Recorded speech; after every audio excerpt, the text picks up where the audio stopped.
বন্ধুরা, good morning. দেখো আমার ছাদ বাগানে আমি নিজে হাতে এই সুন্দর করে আমি ছাদ বাগানে কিছু ফুল ফুটিয়েছি এবং এই যে চন্দ্রমল্লিকাটা দেখছো না, একটা গাছ ছিল, আমি এগুলো কাটিং করেছি।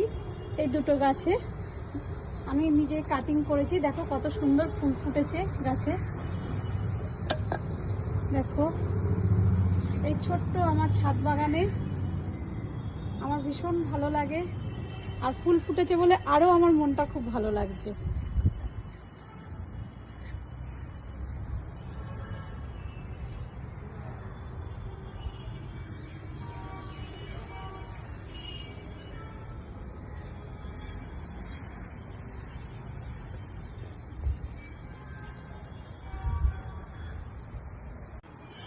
তোমাদের ভালো লাগলে কমেন্ট করে জানিও।